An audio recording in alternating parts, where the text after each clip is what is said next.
Redneck Gardner. Welcome to today's show about planting. Don't forget your Redneck Gardner t-shirts. They're on sale now. So first of all, I will go through the varieties of plants we bought from our local FFA chapter in Preston, Idaho. Please go out and support your local FFA chapter. These kids have amazing opportunities and they've got ways that will help this country even better. And they're our future leaders. So now we will go to the plant identification and show you exactly how I tend to do things. All right, here we go. All right, y'all, this is where we get our plants. We got it from Preston, the Preston, Idaho FFA chapter, the greenhouse sale. So they do identification tabs like this. These are all jalapenos. This entire flat right here is jalapenos. Right here is basically, it says California Wander Pepper. Basically, they're big bell peppers. And then we've got some jack-o'-lantern pumpkins here. We got some more. We got some Anaheim peppers. We got some cabbages here. And then we got these beauties. These are sun sugar tomatoes. I think the entire flat is that. But these are your like little cherry tomatoes, the orange ones you get. And then over here, we've got my favorite, the beefsteak tomatoes. They're your big red juicy tomatoes, great for canning, great for in your salsas, your tomato sauces and stuff like that.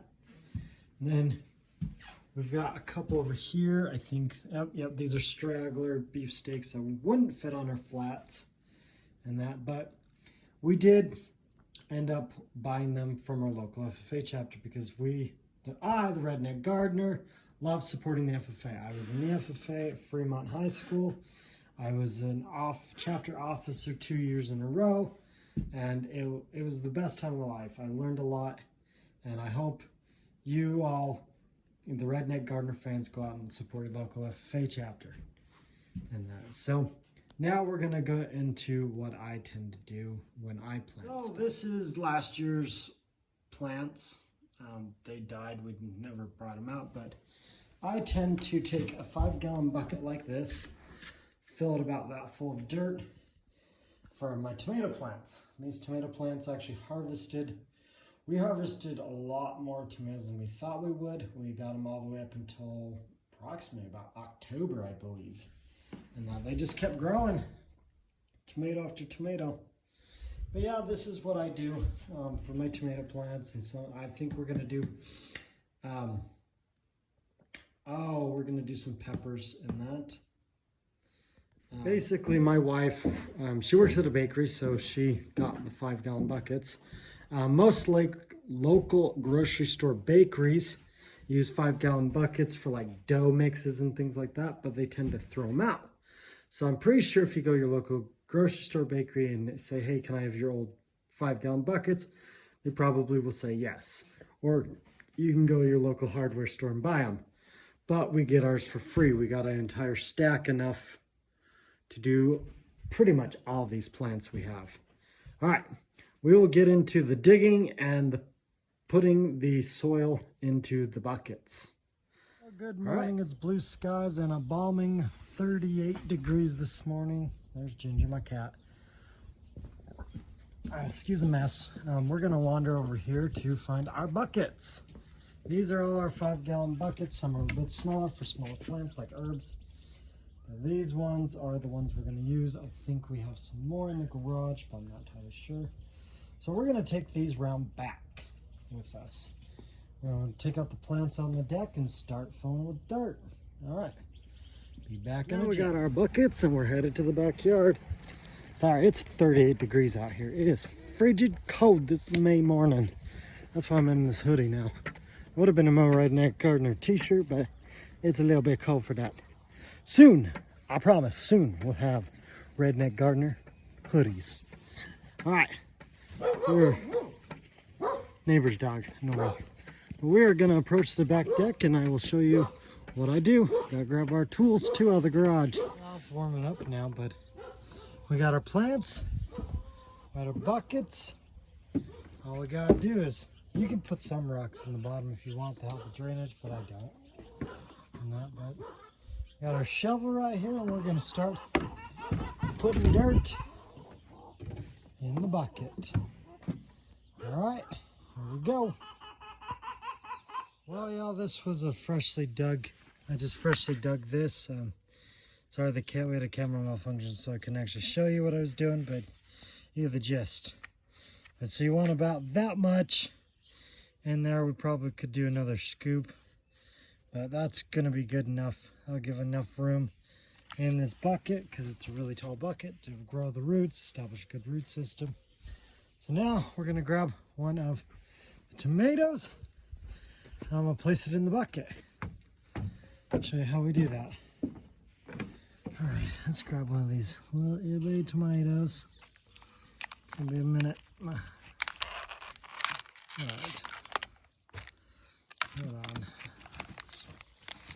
Let's try not to kill them, shall we? All right, I'll set you guys down for a second.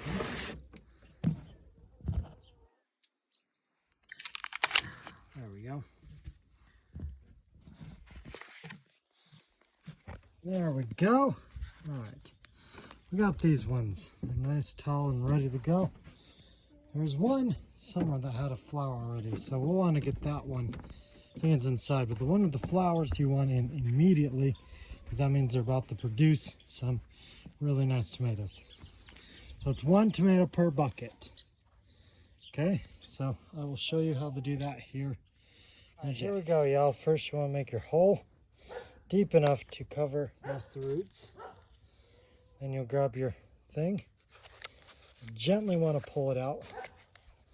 Grab the root of the base, kind of squeeze it out like that so it all comes all at once. Just like that. And set your other plants down. Set that in the hole. Cover it completely up. Make sure most of the stem is up. And voila, you have a planted tomato plant. It's nice, simple, and easy. You'll keep them in a warm, sunny location. Early spring and night, we tend to bring them into our house just outside. We have those 2 big glass sliding doors, and that's what we tend to do, y'all. So it was easy. We'll do the rest. I'll show you I'll show you what I'm doing with this, with our peas, and more. Stay tuned. All right, remember to always check your local forecasting when you're starting to plant. You always want to check your highs and lows over the past week, for the next 10 days at least. I tend to check every so often, almost every hour, kind of, not really. But I'll zoom in and out, see what storms are coming in, because you always want to be wary about that, because you don't want to ever freeze your plants, okay?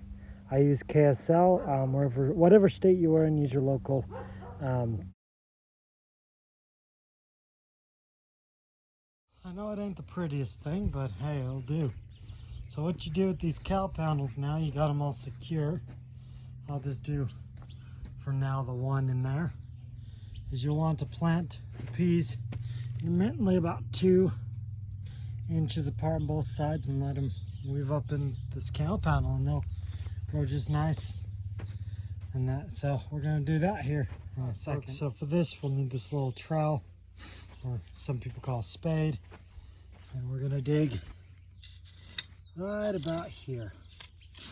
You want to make sure it's deep enough for that entire thing to fit in there, because you don't want to be pulling at them roots or anything like that. So I'll sit you guys down so I can dig. That's all you have to do. Basically what I did was I squeezed the bottom by holding them and just kind of tape them off. So after you plant all your plants, you want to make sure you water everything immediately after you're done. That way it has enough time to dry and soak in and get used to the transplant, because sometimes transplanting can be very shocking to plants. But be careful of breakage. I don't know if you got, I can't really focus in on that, but I kind of broke one of the limbs off on an accident, bent another. But you have to be very careful with that. But we'll get the rest in and show you the final project. That's all the peas I have for today. See how I strung them up. not through the thing. They should climb up all the way and produce a lot of peas. Just want to make sure them roots are all the way covered. And then we are going to water them now because they do need to be watered immediately after you transplant them. But we're going to try my little soaker thing. Try that again. Hopefully it works. So we've gotten 7 tomato plants out of, I don't remember having to come on a flat. But we're running out of time today on today's episode. So that's my peas. I watered them just a little bit. I'll have to water them better tonight. So the water I use for the plants in the buckets is banana water. You stick a couple bananas in your water, in a water jug like this, fill it up and leave it for a minimum of 48 hours. That gives all the nutrients plants need in that. It's like Miracle Grow, you know?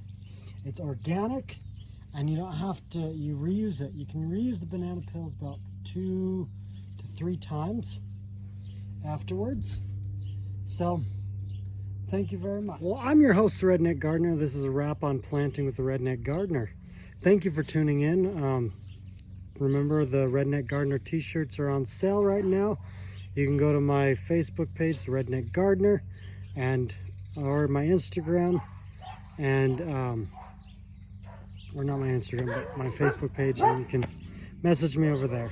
This has been the Redneck Gardner. Thank you very much, and enjoy the rest of your day, y'all.